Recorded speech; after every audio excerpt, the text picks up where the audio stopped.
Oh, well, maybe. When they took away my pillow so that Greg would look taller than me, this happened, people. This actually happened. It did happen, and you know what? Hyperbole, Dana. No, it's not. He's sane. I mean, what would he have said, 10 years ago if he believed what the left believed was that this was a great strategy? Yeah. Would he have been wrong then or right then? This is the thing that kind of drives me crazy. Like, I've been consistent. I said I'm skeptical of the whole thing. Dana Perino is a name many Americans know well, especially those who watch political news shows. But while her political and media career has brought her into the national spotlight, there is something that still surprises people about her: her height. When people see her on television, they might assume she is tall. But in reality, Dana Perino is just 5 feet and 2 inches tall. That's right, she stands at only 62 inches. This may seem like a small detail, but it's one that many viewers find surprising, considering the big presence she has on screen and in public life. Dana Perino was born on May 9, 1972 in Evanston, Wyoming.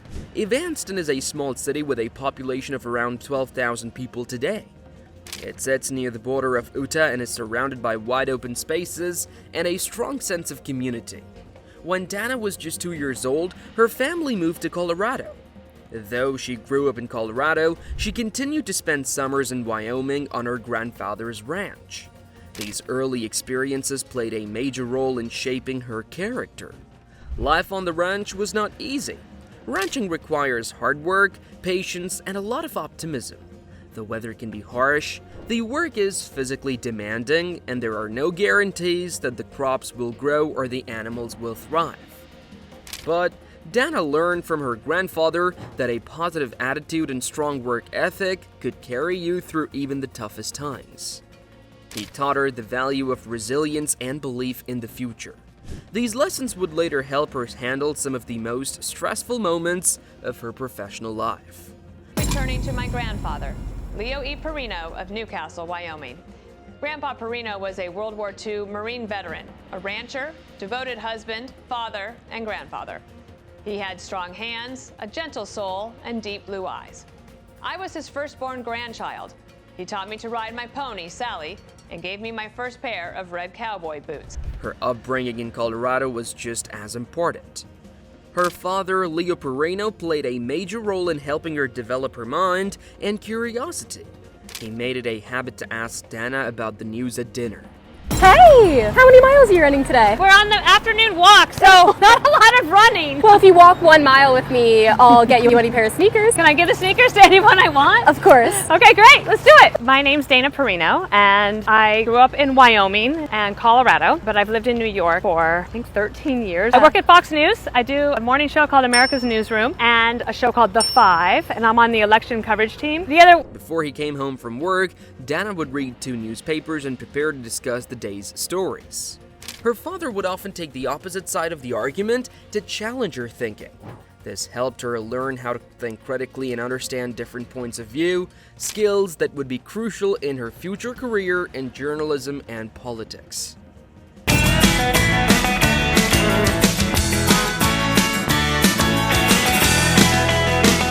My name is Joe Bikina, and I'm from Pueblo, Colorado, and I'm a senior in business management. My name is Deshawn Clifton, and I'm a student here at CSU Pueblo. I'm a junior, and my favorite Free Farm. Dana went on to attend Colorado State University, Pueblo, where she earned a bachelor's degree in mass communications. Pueblo is a city with a population of around 110,000 people located in southern Colorado. The university there offered Dana a more personal education experience, one that helped her grow in confidence and ability. After finishing her undergraduate degree, she continued her studies at the University of Illinois Springfield, where she earned a master's degree in public affairs reporting. Then Commander-in-Chief.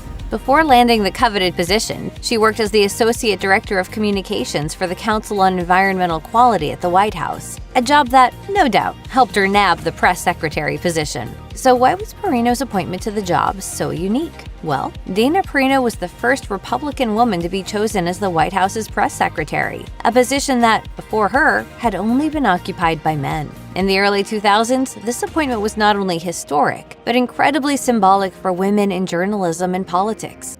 After completing her education, Dana did not immediately jump into the spotlight. In fact, she worked quietly behind the scenes, taking on jobs that other people often avoided. These included handling communications for local politicians, working with the Department of Justice, and reporting on serious topics such as murder trials and tax policy.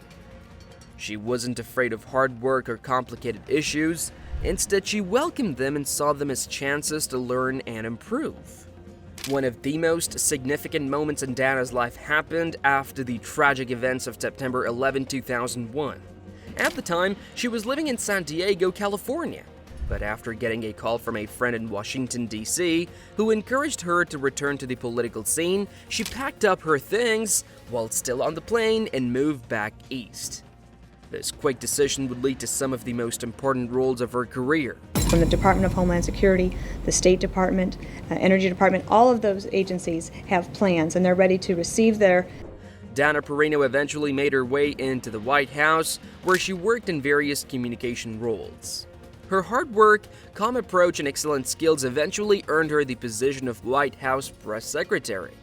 In 2007, she became only the second woman in American history to hold that role and the first Republican woman ever to do so. She followed in the footsteps of D.D. Myers, who had served during President Bill Clinton's administration in the early 1990s. Perino's time as press secretary lasted from 2007 to 2009, and it was a period filled with challenges.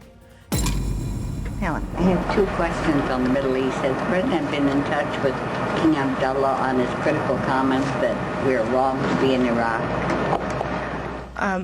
Not that no, the President only spoke to President No this morning of South Korea. There have been no other calls that I know of.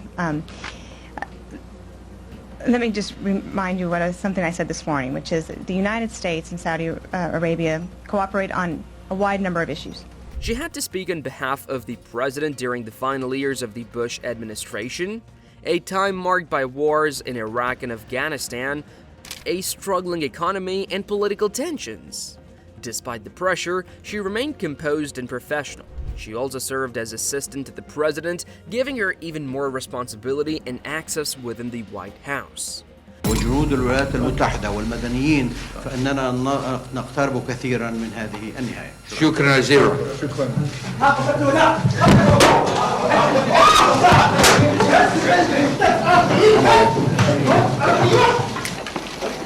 One of the most memorable moments during her time as press secretary happened during a press conference in Baghdad in 2008.